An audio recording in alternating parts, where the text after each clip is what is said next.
Bueno, habiendo repasado las características más importantes de los glóbulos rojos, ahora sí vamos a entrar a la unidad 3, que es anemias regenerativas, pero primero vamos a definir qué es la anemia. La anemia se la define como un síndrome en donde se caracteriza por la disminución de la concentración de la hemoglobina por debajo de los valores de referencia esperados para la edad, para el sexo y para las condiciones fisiológicas del paciente. Y la mayor complicación que atrae el desarrollo de la anemia es que hay una deficiencia a nivel de transporte de oxígeno en los tejidos, o sea que se genera hipoxia a nivel tisular. Para la OMS, el criterio para diagnosticar si un paciente tiene anemia o no es la concentración de la hemoglobina. Por lo tanto, la OMS ha determinado los valores de corte de concentración de hemoglobina, por lo cual se considera y se va a diagnosticar que el paciente tiene anemia. En general, en los niños se considera que un valor menor a 11 gramos por decilitro, en la mujer menor a 12, en el hombre menor a 13 y en la embarazada menor a 11 gramos por decilitro.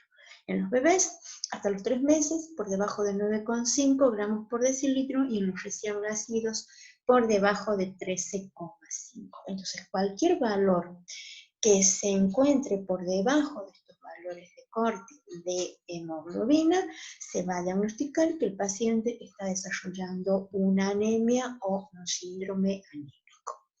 Las causas que pueden producir anemia, en general, las podemos clasificar en 3 grandes grupos.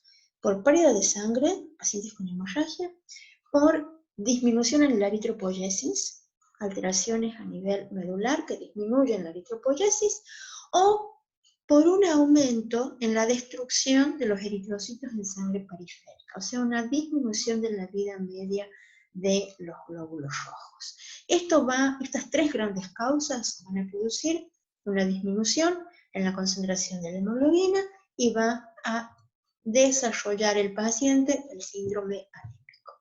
Que ese paciente va a tener manifestaciones clínicas, que esas manifestaciones clínicas van a depender mucho de cuánto esté reducido el transporte de oxígeno, o sea, cuánto esté disminuida la hemoglobina. Si hay alteraciones en la volemia, en la velocidad en que se instalan esa disminución, que puede ser rápida y desarrollar un cuadro anémico agudo, o que puede ser más lento, entonces desarrollar un cuadro anémico más crónico. Y también de la compensación que puede tener el paciente a nivel cardiovascular. Y también la sintomatología va a depender de los mecanismos de compensación que pone en marcha el organismo ante la hipoxia. Uno de estos mecanismos es el aumento de la síntesis de la eritropoyetina, lo cual va a ir a actuar en médula y va a estimular toda la eritropoyesis. Otra es aumentar los niveles del 2,3-difosfoglicerato intraeritrocitario. Eso va a producir una disminución de la afinidad de la hemoglobina por el oxígeno, mayor entrega de oxígeno a los tejidos.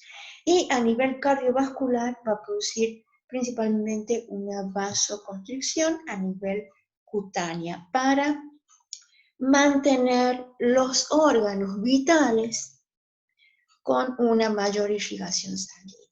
Entonces, de acuerdo a la velocidad, de acuerdo a la disminución, de acuerdo a los mecanismos de compensación que se van desarrollando en el paciente, vamos a tener diferentes sintomatologías clínicas.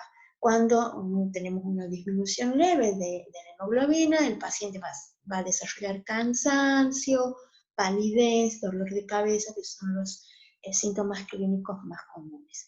Pero si la disminución de hemoglobina es mayor, ya podemos tener algunas otras complicaciones, como por ejemplo palpitaciones, alteraciones menstruales en la mujer, mareo, vértigo, y en casos un poco más graves ya podemos tener hipotensión, disminución de la temperatura, el paciente tener oliguria, entrar en confusión, caída del cabello. Todo eso va a depender de cuánto esté disminuida la hemoglobina.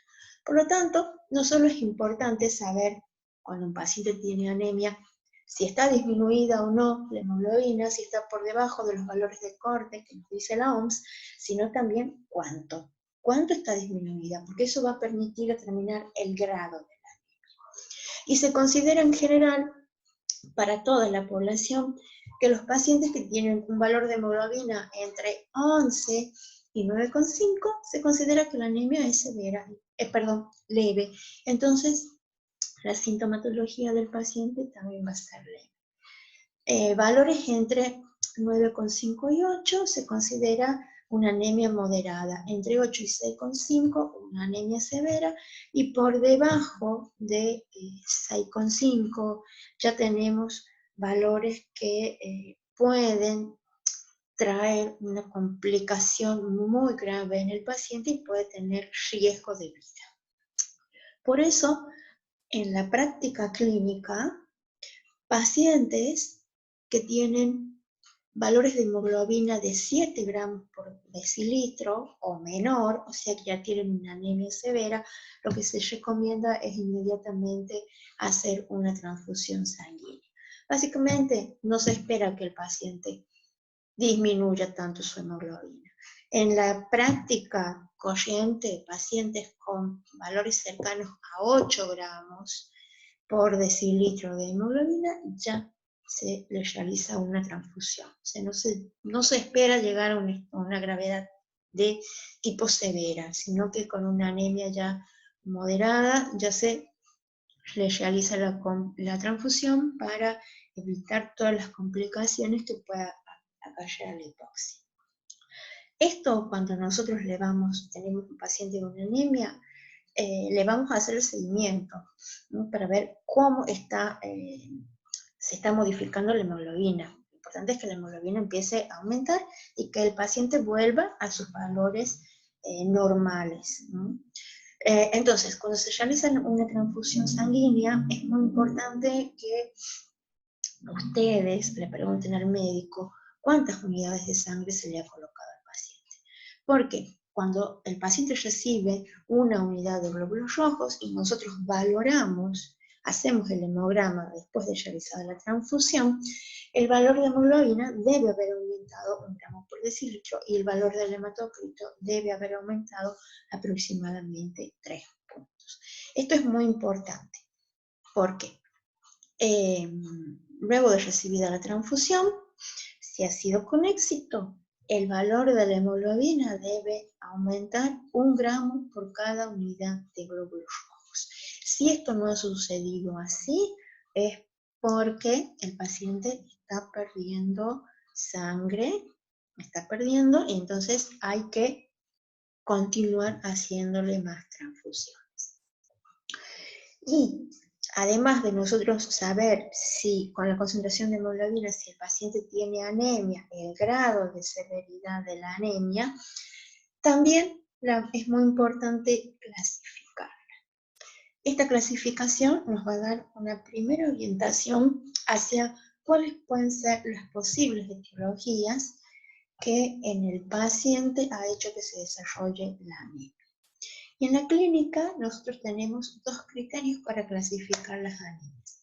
Un criterio es el criterio morfológico, en el cual vamos a utilizar los índices hematimétricos. Vamos a utilizar 3 índices hematimétricos. El volumen corpuscular medio, en donde nos va a permitir clasificar a la anemia como microcítica, si ese volumen está disminuido, normocítica, si se encuentra dentro de los valores de referencia, o macrocíticas si el volumen corpuscular está aumentado. El otro índice es la hemoglobina corpuscular media, que si está normal, vamos a decir que el paciente tiene una anemia normocrónica, mientras que si está disminuido, la anemia es hipocrónica. Y el tercer índice es el RDW, que si el RDW es menor o hasta 14,5, vamos a decir que esa anemia es homogénea toda la población de glóbulos rojos del paciente es igual. Mientras que si SRTW está elevado, vamos a decir que el paciente tiene una anemia heterogénea. Entonces, combinando estos tres índices, según cómo me den los valores, nosotros podemos clasificar a las anemias morfológicamente, por ejemplo, en microcítica y homogénea, cuando el volumen corpuscular está por debajo de 80 femtolitros y tenemos un RDW normal. O en macrocítica heterogénea, cuando tenemos un volumen corpuscular disminuido y un RDW aumentado. Y acá tienen ejemplos de anemias que ahora ya las vamos a ir desarrollando, pero los índices hematimétricos me dan una primera descripción en cuanto a los glóbulos rojos de ese paciente y me permiten clasificar la anemia según el volumen corpuscular, según la hemoglobina corpuscular media y también según el RDW. Esa es una clasificación.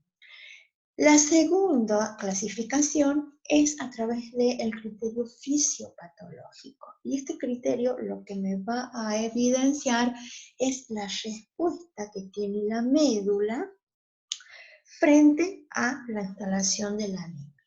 Y eso lo vamos a evaluar a través de un índice, que es el índice de producción reticulocitaria y que se lo conoce como IPR.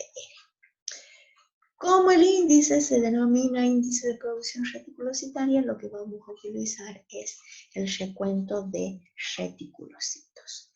Entonces, para evaluar o para clasificar las anemias a través de este criterio, en primera instancia lo que vamos a hacer es el recuento de reticulocitos. ¿Cómo se hace? Nosotros por coloración Maiprum-Balgiemsa no podemos diferenciar los reticulocitos de un glóbulo rojo maduro. Se debe utilizar un colorante supravital. Entonces, ¿cómo vamos a hacer el recuento? Lo que se hace o lo que se utiliza es sangre entera anticoagulada con esta, la misma del hemograma. O sea, en el tubo que nosotros tenemos la sangre y que realizamos el hemograma, vamos a utilizar esa muestra para hacer el recuento. En un tubo vamos a colocar 2 o 3 gotas de sangre del paciente y le vamos a agregar la misma cantidad del colorante supravital, que el más utilizado en la práctica es el azul brillante de Crecil. Eso lo vamos a dejar 10 minutos para que el colorante penetre adentro de los reticulocitos. ¿Y qué va a hacer el colorante? Me va a colorear todos los restos de ARN que tienen los reticulocitos. Con eso, con esa muestra que hemos hecho en un tubo, vamos a sacar una gota, lo vamos a colocar en un portaobjeto y vamos a hacer un extendido, igual que hacemos para la fórmula leucocitaria. Ese extendido lo vamos a dejar secar y después lo vamos a mirar a microscopio con el objetivo de 100 por. ¿Y dónde vamos a mirar el frotis? El frotis, para hacer el recuento de reticulocitos, lo que se recomienda es mirarlo en la cola. Porque acá no nos importa ver ni la forma, ni el tamaño de los glóbulos rojos. Lo que nos importa es saber cuál de todos esos glóbulos rojos es un reticulocito y cuál es un glóbulo rojo maduro. Por lo tanto, vamos a ir a la cola, en donde los glóbulos rojos están bien separados unos del otro, como acá se ve en la foto, no tienen que estar encimados, tienen que estar bien separados. Y este colorante, el azul brillante del Crecil, lo que me va a evidenciar son los reticulocitos, que son estos. Estos son los reticulocitos. ¿Y qué voy a hacer? Lo que se hace es buscar campos, en donde yo tenga los glóbulos rojos bien separados y que en ese campo haya aproximadamente 100 glóbulos rojos. Entonces, lo que vamos a hacer es contar todos los glóbulos rojos, incluidos los reticulocitos, y supongamos que acá en este campo yo tengo 100, y entonces vamos a ir escribiendo de un campo que tengo 100 glóbulos rojos, ¿cuántos de esos 100 glóbulos rojos son retis? En este caso son 3. Y lo vamos a escribir al lado. Y así vamos a buscar otro campo que contenga aproximadamente 100 glóbulos rojos. Vamos a contar todos los rojos y dentro de esos vamos a diferenciar cuáles son los reticulocitos. Por ejemplo, si en el segundo campo yo conté 100 glóbulos rojos y vi 4 retis, voy poniendo 100 glóbulos rojos, 4 reticulocitos. Y así hasta contar 10 campos. Por lo tanto, voy a haber contado en total 1000 glóbulos rojos y después voy a sumar todos los reticulocitos que yo vi en esos 10 campos. Y si, por ejemplo, en 1000 glóbulos rojos yo conté en total 30 reticulocitos, voy a calcular el porcentaje de reticulocitos, que no es más que el número de reticulocitos contados en 1000, en este ejemplo que yo le estoy dando sería 30, dividido en 10. O sea que el porcentaje de reticulocitos sería 3%. Lo que siempre tienen que tener en cuenta cuando hacen el recuento es elegir campos en donde solo haya glóbulos rojos. No tiene que haber glóbulos blancos. Plaquetas sí puede haber. Glóbulos blancos no tiene que haber. Y otra consideración que tienen que hacer es buscar campos con glóbulos rojos que puede o no puede haber reticulocitos. No es que yo voy a buscar solo los campos donde hay reticulocitos. El recuento se hace en campos que tienen aproximadamente 100 glóbulos rojos, tengan o no reti. Porque si ustedes solo cuentan los campos con reticulocitos, no van a estar dando un valor real. Van a estar dando un valor que no es exacto. Por lo tanto, para hacer el recuento, el criterio que yo voy a elegir es que en mi campo no haya glóbulos blancos, que en mi campo estén los glóbulos rojos todos bien esparcidos, no estén agrupados uno sobre otro, y que tenga aproximadamente 100 glóbulos rojos. Que haya o no haya reticulocitos, eso no importa. Entonces, ese porcentaje de reticulocitos, yo lo que voy a hacer después es corregirlo. Porque en los pacientes con anemia, ese porcentaje que yo cuento no es el que voy a informar. Tengo que corregirlo. Y lo voy a corregir de acuerdo con el hematocrito del paciente. Para hacer la corrección de los reticulocitos, voy a hacer una fórmula, que es el porcentaje de reticulocitos que acabo de obtener a partir del recuento del frotis por el hematocrito del paciente, que es el que me da el hemograma, sobre el hematocrito normal esperable para ese paciente. Por convención se toma que para los niños y las mujeres el hematocrito normal es de 37%. Y para los varones adultos, 42%. Entonces, esos son los valores. Entonces, lo que yo voy a hacer es el porcentaje de reticulocitos, lo multiplico por el hematocrito del paciente y lo voy a dividir, por ejemplo, si tengo una mujer, por 37%, que sería el valor promedio esperable para ese paciente si no tuviera anemia. Este porcentaje de reticulocitos corregidos es el que yo voy a informar. El recuento de reticulocitos se informa solo el corregido, no el que obtuve del frotis. Voy a informar el recuento de reticulocitos corregidos y lo tengo que informar así. Reticulocitos corregidos, por ejemplo, 8%. Eso es lo que se informa. Y acá tienen los valores de referencia para los adultos, niños y adolescentes y para los recién nacidos. Acá en los adultos No hay diferenciación por sexo porque ya estamos diferenciándolo con el valor del hematocrito normal.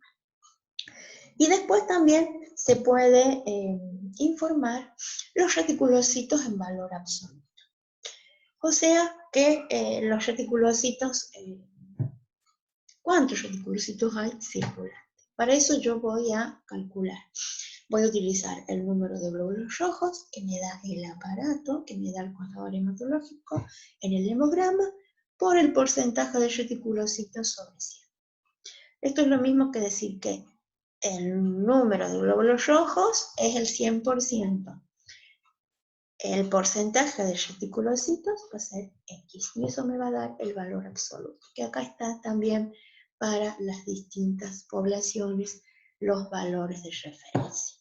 Entonces, cuando nosotros nos piden recuento de reticulocitos y nos piden IPR, vamos a informar que reticulocitos corregidos, reticulocitos en valor absoluto, y además podemos calcular el índice de producción reticulocitaria. Esto es lo que me va a permitir clasificar a la anemia desde el punto de vista fisiopatológico, el IPR.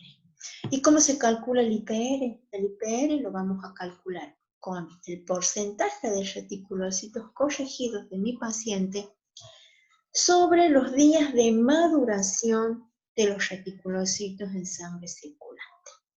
Y esto, los días de maduración, ¿cómo lo vamos a saber? ¿Qué quiere decir? Los días de maduración es la cantidad de días que está el reticulocito circulando en sangre periférica hasta que se convierta en glóbulo rojo. ¿Cómo vamos a saber cuántos días está ese reticulocito circulando? A través del hematocrito de mi paciente.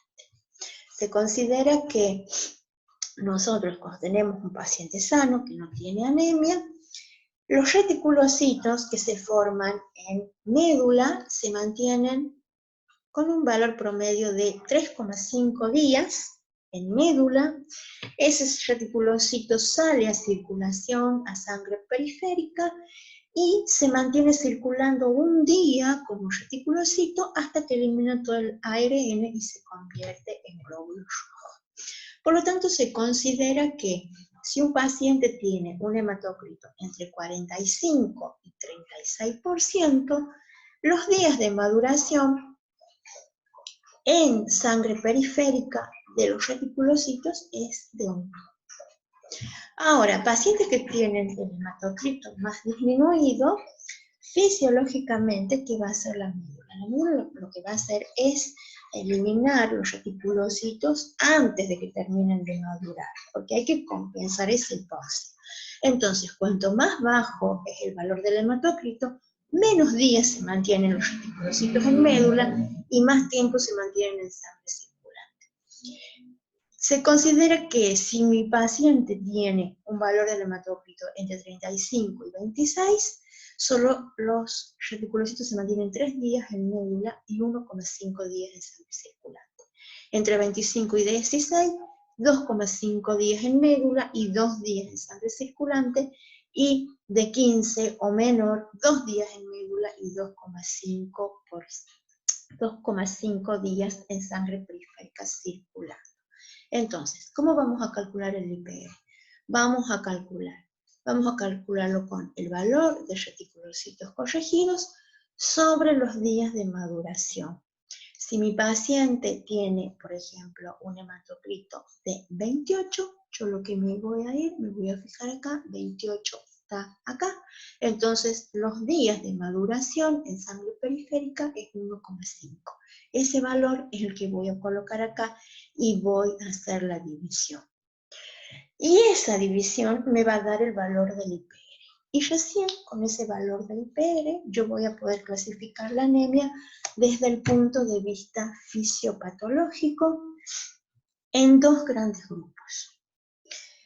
Si el valor del IPR me da menor a 2, el valor del IPR es adimensional, no tiene unidades. Si el valor del IPR me da menor a 2, yo voy a clasificar a la anemia del paciente como una anemia regenerativa o anemias también conocidas como anemias centrales. ¿Y qué información me da este valor menor a 2? Me está dando la información de que el defecto o la etiología que ha hecho que aparezca la anemia en el paciente está a nivel de médula y por lo tanto el defecto está a nivel de la eritropoyesis. Quiere decir que no hay una eritropoyesis normal y esa es la causa que ha llevado a que el paciente desarrolle la anemia. Si el valor del IPR me da por arriba de 3, se clasifica a las anemias como regenerativas o periféricas. ¿Qué me está indicando eso?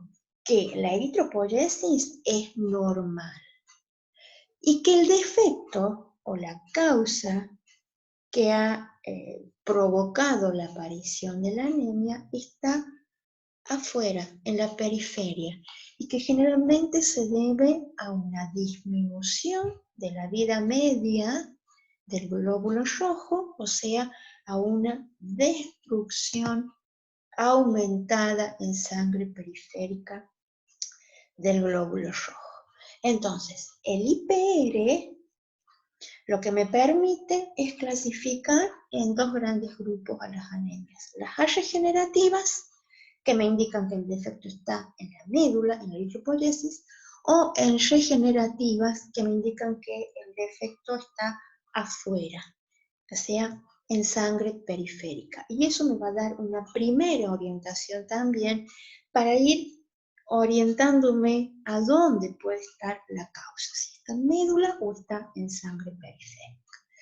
Entonces, el IPR me permite hacer estas dos grandes clasificaciones y es como nosotros vamos a ir viendo las anemias a través de la clasificación fisiopatológica. Primero vamos a ver las regenerativas y en la unidad 4 vamos a ver todas las anemias regenerativas.